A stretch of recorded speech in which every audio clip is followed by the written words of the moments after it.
What if I told you that there's a literal step-by-step formula to building your self-esteem and confidence, but it's not the way that you've been told? We've been hardwired at birth to live in survival mode. When we're born, we still think that we have to hunt and gather. Those instincts are hardwired in our brain and body, which was great for when a bear was chasing after us. But now, even our morning alarm sparks the same fight or flight mode that the bear once did. So our body is already preconditioned to living in survival mode, which leads to fear, a lack mindset, and an unfulfilling life. It all starts with your nervous system, and it's our job to learn and take our nervous system back by learning how to regulate it. Hi, my amazing, wonderful bestie. Welcome back to Tea Party Tuesdays with Sid, where we talk about surrounding topics on building self-esteem, confidence, and how to show up as the version of yourself to create a life you love.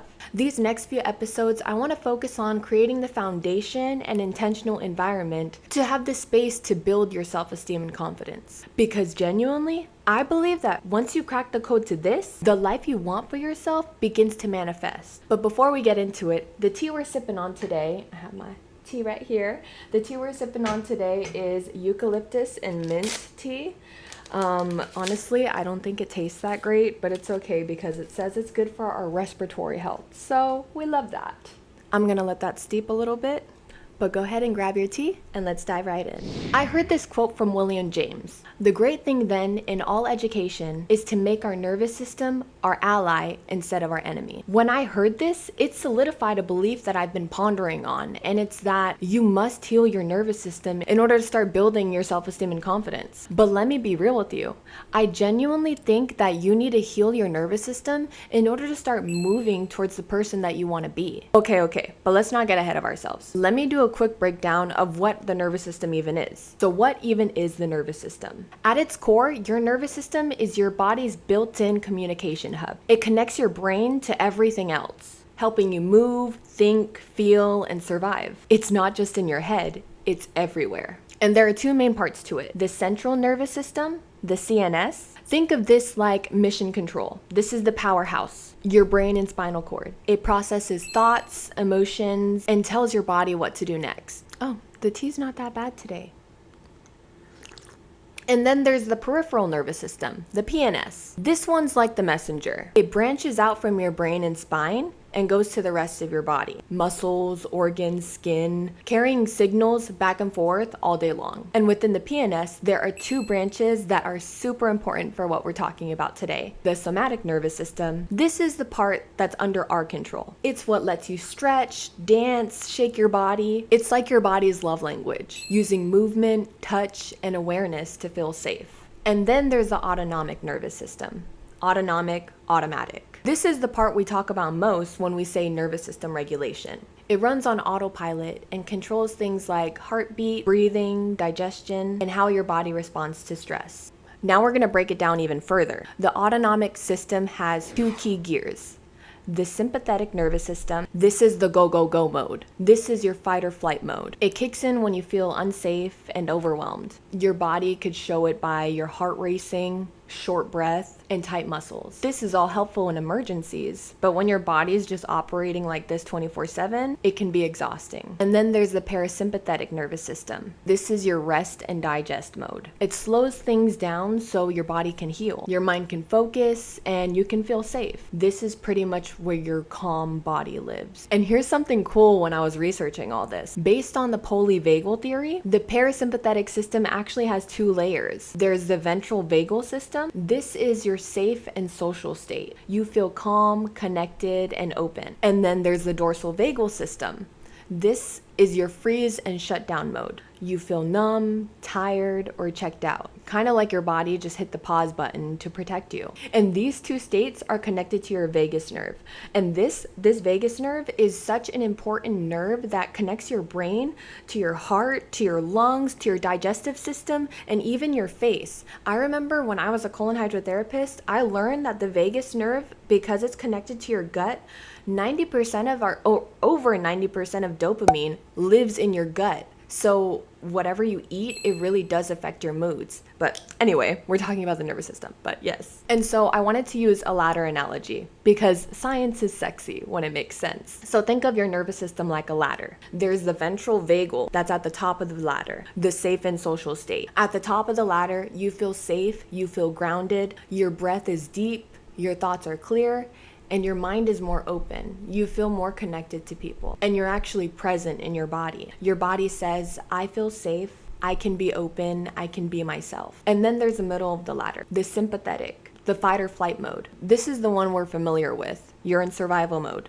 You're anxious, angry, stressed, overwhelmed. Your body's ready to fight or to flee. So your body's saying, I'm overwhelmed, I don't feel safe, I need to go, or I need to defend myself, but I don't know why. And then that brings us to the bottom of the ladder, the dorsal vagal, which is the freeze and shut down state. So you're shut down, you're numb, disconnected, you have low energy. It's your body's way of playing dead to protect yourself. Your body could be saying that this is too much, I'm powering down to protect myself. So based off all this, your nervous system is constantly scanning for safety. This process is called neuroception. It's like your inner security system, scanning around, asking yourself, am I safe? So the real goal here is not to avoid stress altogether, but to learn how to come home to yourself, back to safety when stress does come up. So why regulate your nervous system? Regulating your nervous system is basically learning how to feel safe in your own body, mentally, spiritually, physically.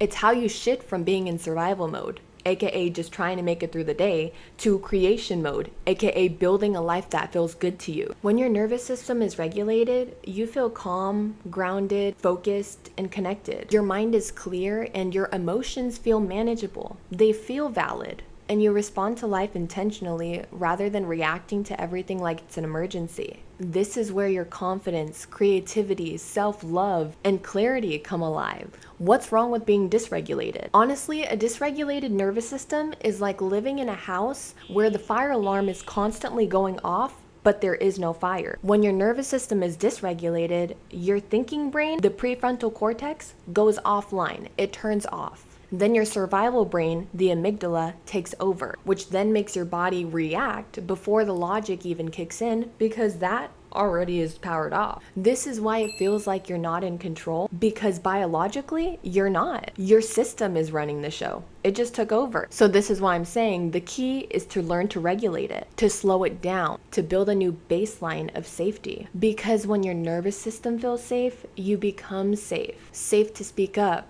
to show up, to take risks, to rest, to receive. Okay, well here's how a dysregulated nervous system can show up, just in case you didn't know. Overthinking everything.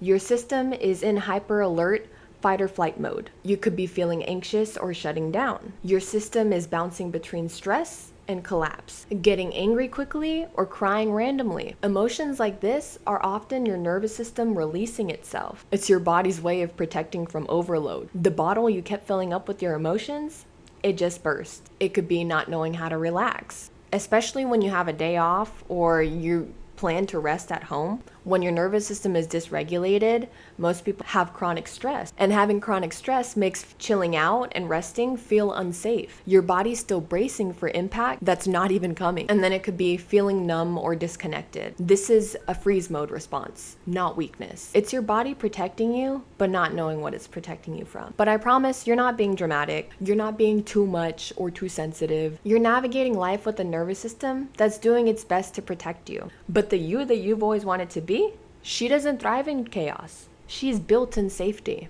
And that's why nervous system regulation isn't just a buzzword. It isn't just a new trend. It's a pathway back to yourself and being able to show up as the person that you've always wanted to be. So I promise your body isn't the enemy. It's just the messenger. A dysregulated nervous system isn't trying to ruin your day. It's trying to keep you safe based on past experiences. So let's talk about the science behind it. Your brain and body are wired to keep you alive, not necessarily happy. So if you grew up in a stressful environment, didn't feel emotionally safe, or went through trauma, big or small, your nervous system adapted to keep you alert, on guard, or disconnected. That's where dysregulation starts. But the good news, the nervous system is neuroplastic, just like the brain. So that means we can rewire it through breath work, mindfulness, safe relationships, movement, and conscious self-care. You can literally teach your body a new baseline, peace. Because one of my biggest discoveries is that the brain doesn't know the difference between make-believe and reality. So the thoughts of the past influences who you are now, but you're not the past. so you have the ability to create a peaceful present and a desirable future. But here's the real tea. When you're dysregulated, it's hard to hear your intuition. Your inner voice gets drowned out by fear,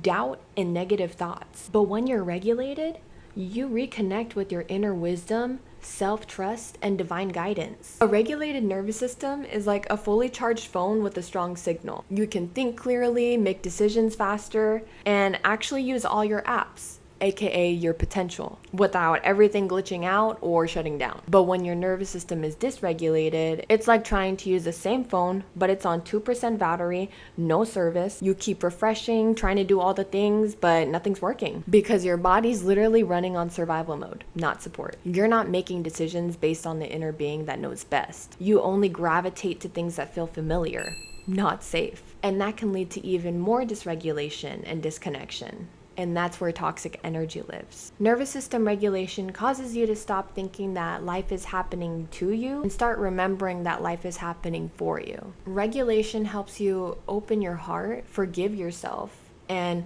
move from pressure to purpose. So how do we start regulating our nervous system today? You don't need a book, a retreat, or a 12-week program. Here are a few simple, totally doable ways that you can start regulating your nervous system right now. Okay, this one I want us to do together because this one is the one that I feel like is the easiest and where you can do everywhere. This one is breathwork. I like to do box breathing, and it's basically where you hold in for 4 counts, inhale 4 counts, hold 4 counts, exhale 4 counts, and then hold for 4 counts. So we can do that right now. So I want you to inhale,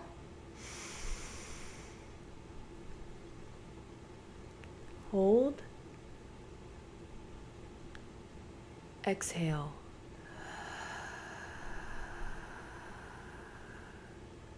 hold, inhale, hold, exhale, hold. Yeah, and I just do that until I feel like my whole body is all calm and relaxed because breathing sends a message to your vagus nerve to calm down. So yeah, I feel like the box breathing is super easy to do. And I kind of just imagine my body melting into a calming state. And as I'm breathing, I try to release, like if I feel any of my body like clenching, like my mouth clenching, I'll release that. And you kind of just take in everything with those 4 count breath. And then with the 4 count out, it's like you're just releasing all of that tension that's inside of you. But yeah, because it's like we're not trying to fix everything. You're just showing your body how to feel safe moment by moment. And it's a great way to practice being present. Okay, the second one is another trick that I learned recently to calm your body.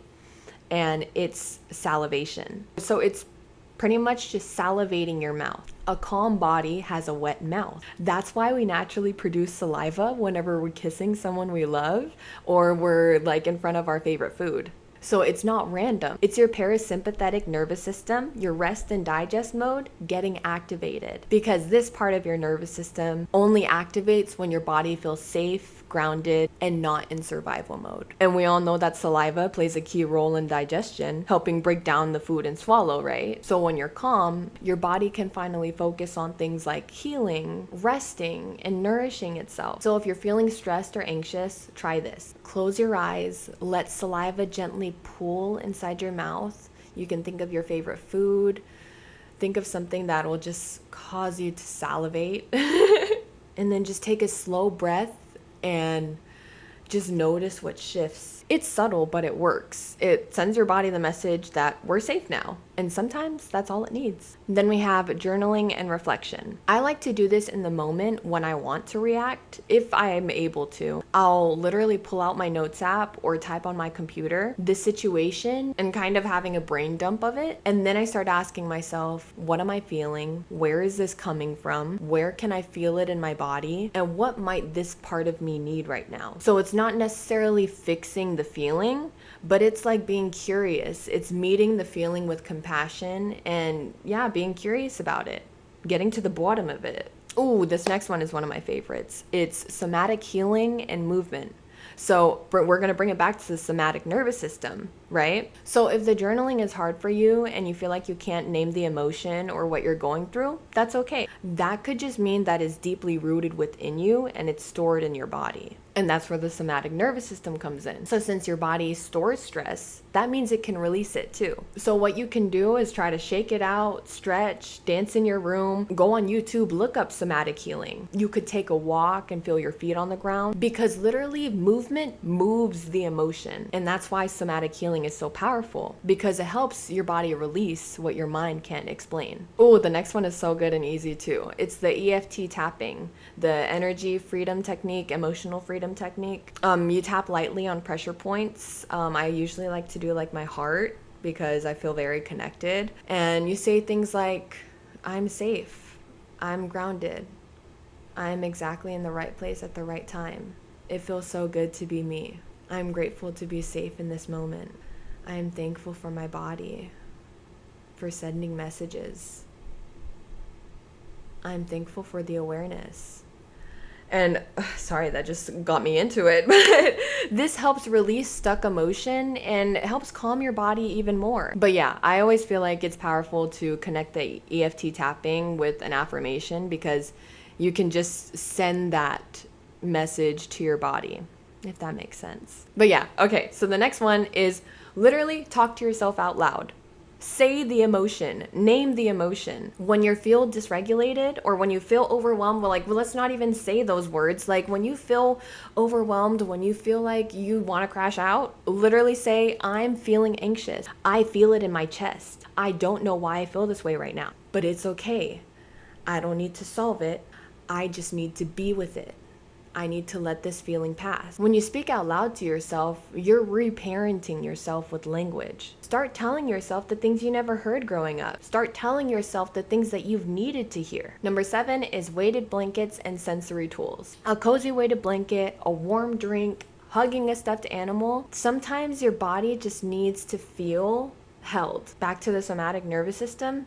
Safety is physical, not just mental. And one of the other ways that has helped me the most is meditation and guided visualization. Even just 2 minutes of stillness and being with yourself, sitting with yourself, that can help shift your state. There are hundreds of free videos on YouTube. I like to use Great Meditation and Lavender.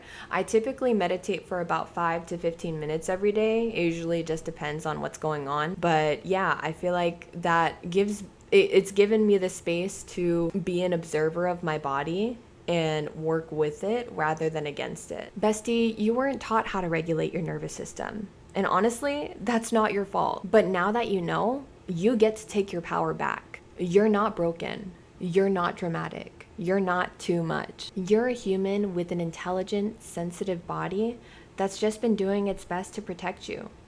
And maybe for a little too long. And now you get to show your body what safety feels like. You get to rewrite the story. You get to move out of survival mode and into self-trust. This isn't about becoming a whole new version of you. It's about coming home to the you that's been underneath all of the chaos. The calm, grounded, magnetic you. And that you starts with one breath, one pause, and one practice at a time. So if you only remember one thing from today's episode, let it be this. You can't build confidence on a shaky foundation. But once you create safety in the body, self-esteem isn't something you force.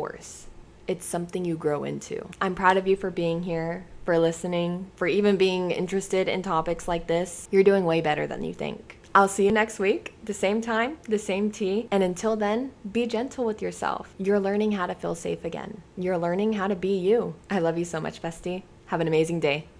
Bye.